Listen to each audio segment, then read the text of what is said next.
Sources close to the situation in Indianapolis report a major development. The Colts are evaluating a decision exceeding $100 million for a veteran starting quarterback. This is a massive structural shift being weighed by the front office. I will explain why this changes everything. Subscribe and like for the full report. I am receiving significant reports from sources close to the situation in Indianapolis, and there is a major development brewing within the Colts front office regarding the future of the quarterback position. The Indianapolis Colts are currently deep in the evaluation process of a financial decision that could exceed $100 million involving quarterback Daniel Jones. This is not merely a rumor. This is General Manager Chris Ballard and head coach Shane Steichen weighing a massive structural shift for the franchise. The figure being discussed, surpassing the $100 million mark, represents the total value of a potential multi-year agreement or the absorption of a contract structure that would effectively hand the keys of the offense to Jones. This signals a pivotal moment in the organization's strategy as they look to solidify the most important position on the field.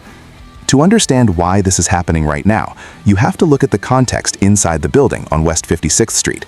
The Colts have been searching for sustained stability under center ever since Andrew Luck's sudden retirement.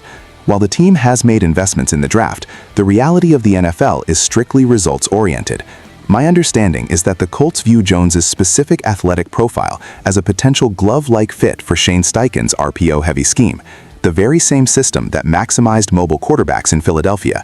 The front office is looking closely at Jones's 2022 campaign, where he threw 15 touchdowns against just 5 interceptions and rushed for over 700 yards as the baseline for what he could achieve behind Indianapolis's elite offensive line.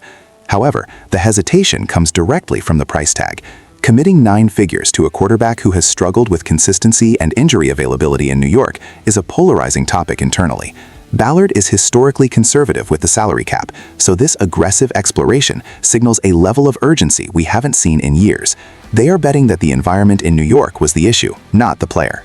When you analyze the ramifications of a move of this magnitude, the ripple effects touch every single corner of the salary cap and the locker room dynamics. Allocating over $100 million to Daniel Jones fundamentally changes how the Colts can operate in free agency for the next 3 to 4 years. Indianapolis has historically prided itself on retaining its own core talent, players like Michael Pittman Jr., Jonathan Taylor, and their defensive stalwarts. Bringing in Jones at this valuation tightens the financial margins significantly. It forces the front office to be near perfect in the draft because the luxury of overpaying for veteran depth vanishes when you have a quarterback contract of this size on the books. We have seen the Colts ride the veteran carousel before, with Phillip Rivers, Carson Wentz, and Matt Ryan. But the difference here is Jones's age. He is in his physical prime, not his twilight years. From a strategic standpoint, you have to ask what this does to the AFC South hierarchy. With the Texans and Jaguars seemingly settled at quarterback, the Colts feel the immense pressure to match that stability immediately. My verdict on this potential move is one of cautious skepticism, but I understand the logic.